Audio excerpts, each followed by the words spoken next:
Today I'm back with another review of the McFarlane Toys DC Multiverse Batman from Knightfall. Let's get a look at that packaging, shall we? And here's a look at the packaging up close and personal. We of course have the price tag from my local comic book shop. We have DC Multiverse logo right there, Batman right there. Window box right there, seeing all the contents. Nameplate right there, DC Multiverse logo. You can put in the QR code and read a certain issue that this is based upon, I believe. We have, of course, Batman from Knightfall. We have this interesting looking art from... Is this Klaus Janson? No. I don't know the artist who drew this, but it looks very 90s. I'll give it that. It does the job. And then we, of course, have the McFarlane Toys social medias down there. Follow them at Facebook, Twitter, and Instagram. Of course, we have the DC Universe Infinite ad with the QR code again. On the side of the packaging, we have DC Multiverse nameplate right there. McFarlane Toys nameplate right there. Batman from Knightfall. Then not much on the top of the packaging. And on the bottom, we, of course, have the Batman legalese and stuff like that. And then we, of course, have the barcode for you barcode hunters out there. I see you. But anyway, guys, let's get this dude out of the packaging. And here is the new Knightfall Batman out of the packaging. And before we take a look at the figure here, we're, of course, going to take a look at the other contents of the packaging, which that means the base. We, of course, have the standard hockey puck with the DC logo right there, the peg, and the 4 little mold pieces right there. Then we, of course, have the card right here, which has, again, the art from the artist I'm not too aware of. Batman, Knightfall right there. And on the back, it's literally just a standard bio. It doesn't even say anything about Bane or anything like that. So, that kind of sucks. But, of course, I'll just give you a bit synopsis on the story, tell you where Batman's state of mind is at during the story. So, Knightfall was, I believe it was 92. But, it was a story where, the 90s were a time where comics completely wanted to be modern. And with that came stuff like The Death of Superman and stuff like Knightfall. And during Knightfall is debut of Bane. Everybody knows Bane from The Dark Knight Rises and things like that, and Batman and Robin, but we don't talk about that Bane. But he debuts in Knightfall, and he springs everybody loose in Arkham. All Batman's villains. And it's this huge thing of Batman and the Bat family at the time, that being Nightwing, Tim Drake, I believe Stephanie Brown at the time, or she might have been dead. I don't remember. It's Nightwing, Robin, Tim Drake, Oracle was already Oracle. I believe maybe Cassandra Cain, I'm not sure. But, and of course Batman, trying to wrangle all these guys in, including a, Venomized Riddler, and just all of Batman's villains. It's literally a who's who. And then when Batman, because this took a long time, this took a few months of just non-stop work. After months of wrangling these bad guys in, Batman gets really tired, goes to the Batcave, gets pretty sloppy. Bane breaks into the Batcave and breaks his back. And then it sets the motion for As-Bat to become Batman and stuff like that. As-Bat goes down a difficult path, insane path. And then Batman comes back and beats As-Bat and becomes Batman once more. But it's a fun story, but it's not one I like too much. I think it's kind of lame. But that's comics for you. It's either really good or really lame. But up next we have the gloves here, which are, they're 2 gripping hands, each identical, and they are, and he comes with 2 fists on the figure as well. And then he comes with this properly sized batarang, which you can put in the gripping hand. I found this to be the way to do it, because you can't do it like that or else it like dangles or falls out. Oh, I guess you can. It's the first time it's actually stayed for me, but cool. Let's get a look at the figure. So it's obvious that we've gotten a few blue Batmen, Asbat being one of them, and then also Year 2, which Year 2 was around the same time as Knightfall. A little bit earlier, though. I believe Year 2 was in the 80s. But, I like the blue on here. It's dark. It's like, it reminds me of what Neil Adams' Batman was trying to be. Like, Neil Adams' Batman was very light blue, very much like the Year 2 figure. But it had the tone of like a darker Batman. And so this is what I think Neil Adams' Batman would have been if he could have went a little darker on the costume here. So let's get a better look at that head sculpt. Again, I love the white eyes. White eyes are great. I also love the black outlines. I think that's pretty cool. And my ears are mostly straight, so it's another W right there. We have, of course, the cape, which looks great. I like the windswept kind of cape thing where it's like, it's not too bad to the point where like you can't really find a way to do with it. But you could also like just put him in a museum pose and have that look somewhat interesting because of the cape. We, of course, have the bat signal that's raised on the chest right there. Nice, clean paint apps right there, unlike some of my other figures. And then it's an all new body from what I've seen anyway. But I like the different fabric bunchings across the figure. And this feels like a new figure. Like, this doesn't feel like a lot of McFarlane figures. This feels very unique in hand. I was very surprised when I was kind of messing around with it, just feeling how different this was compared to a lot of other McFarlane figures. We also have the sculptings on the wrist joints right there. Love to see that. And then for the belt, he has the capsule belt, which isn't my favorite belt. I'm much more of a fan of the pouch belt. The pouch belt for me is it's a little bit more realistic because he'd have like a ton of shit back here just for us to see that he has nothing like up here besides like smoke bombs in all of his capsules and stuff like that. Again, more cloth bunching right there, and then down to the boots where we again have the wrinkles and a nice texturing right there, kind of like a leather-ish metallic texturing right there. But overall, I really like the look of the character here. It's one of my favorite Batman. It's not my favorite because Hush is literally right over there. And Hush is literally my favorite look for Batman ever.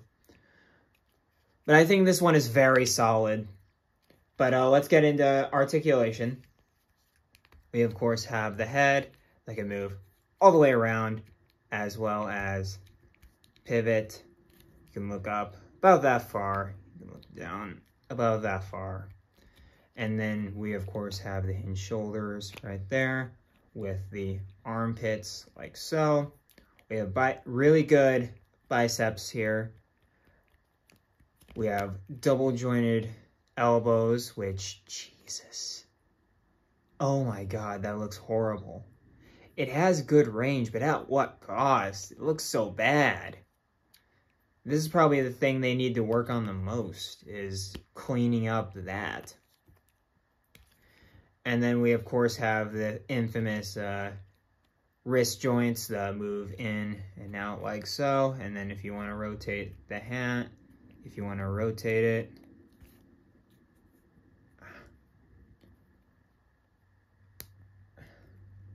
like so, you can have it move in and out to your liking, whichever one you prefer. I'm going to keep it like it is, so so you have the flush sculpt right there. Now with the torso, you have a lot of mobility here. He moves very far forward. I'm very impressed by that. He moves very far back too, so you can do something with Bane right there. For the legs, he of course has thigh pivot right there. Very decent thigh pivot, I'd say. It's actually like worthy thigh pivot, and not just like, oh, it's like a little, literally on the level like that. It's actually very well, and as you can tell right there. Standard McFarlane legs right there, except that the underwear is a very interesting kind of size, because it's perfect for like doing stuff like this and stuff like that. But the legs can go that far forward, that far back. Double jointed knees, which I think the knees are starting to look really good. The knees are starting to look really good. I'm starting to get really happy with the knees here. Even though you're still seeing some of that right there. But it's not, I guess it's because it's not looking as bad as the shoulders, elbows. And then of course with the ankles, we have hinge up and down, as well as rotation at the top of the joint, ankle pivot at the bottom of the joint, and toe articulation, as well as 2 peg holes right there. And here I have all of my blue and gray Batman. We of course have year 2 over there, the last like retro Batman we got. And of course we have Hush right here, which is a bit of a black wash on everything. And again, my preferred Batman is Hush, but these two I think look really great. And this looks like a modern redesign for that one right there. So these don't really go together, but you can see kind of the progression from all the way back here, all the way to like the mid-2000s and the 90s and then the 80s right there. And here he is with some more goofy Batmen. We of course have Asbat, his replacement right there. And then we of course have Zur-En-Arrh Batman, which is he's kind of serious in the books and kind of not. But I think these two go very well together. I think you could tell these are totally the same person. But these two, I think you need to either lighten him up or darken him for them to really mesh well. But I guess that's the whole point, is that he comes back with a more darker blue, I guess. Here we are with some alternate Batmen. We, of course, have Earth 2 right there. Our new 90s Batman right there. Kingdom Come right there, obviously the tallest out of the bunch. And then Flashpoint Thomas Wayne right there. And here we are for our final Batman comparison here. We, of course, have Tim Fox, Future State Batman, and 3 Jokers Batman. And these don't really work. I'm just looking at them, just being like, yeah, these don't work at all. Especially these two. This one deserves more of like an armored up Batman, and this one's a little bit more hyper real than this one is. And here he is with the main 6 Justice League members. Here we of course have, from left to right, the movie Wonder Woman, the new Flashpoint Flash from the previous review.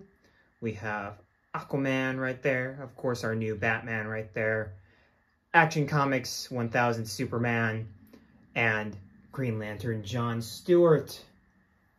And the Justice League is starting to really look fantastic. Like, literally, all we need, comic Wonder Woman. It's all we need. And we'll have an ideal Justice League. This guy looks great with all of them, especially with characters like Flash and Superman. Less with, like, more of the hyper-textualized characters like Aquaman and Green Lantern. Definitely Green Lantern. Aquaman, you can kind of fudge it a little because Aquaman's always like that. So, but with Green Lantern especially, him being hyper-realized, he doesn't look the best with him. But the color scheme is absolutely incredible, and I cannot wait to get a comic Wonder Woman to go with this bombastic Justice League right here. This is awesome. We, of course, have Bane ironing out the kinks in his back. And yeah, guys, outside of the things that Todd's needed to work on for a minute, like closing the gaps in the shoulders, stuff like that, closing the gaps in the chest, stuff like that. Outside of that, this is a pretty phenomenal figure. I can see why people would be like, this is my #1 Batman. Because if you're a fan of the blue and gray, you'll really love this figure. Me, personally, I'm not a huge fan of this blue and gray in particular. I either like the shade that's on Asbat and Year 2, or just Hush, because Hush is my favorite Batman look of all time. So for me, the aesthetic of this figure doesn't really do a lot for me. But outside of that, this is a pretty outstanding figure just in case you want to get him into any poses you want. He's very versatile and very flexible, all that jazz. He's not going to be the juggernaut that Three Jokers Batman is, where he's basically in a museum pose. That's the only bad thing that's really about that buck, is that he's really just meant to be imposing. This one, you can get him in all sorts of different poses, whether that be acrobatic poses, whether that be fighting his bad guys, or whatever kind of things you're going to get this Batman into. But he's very versatile. If you want to get only one Batman, I wouldn't recommend this one in particular. I'd still recommend Hush, just because of how outstanding that figure looks with the cape and stuff like that. But that saying, this is a very solid figure. I'll give it a 9.5 out of 10. This is a very good figure. It's just up to my preference that I can't give this figure a 10 out of 10. But then again, maybe you'll dig this figure way more than I will.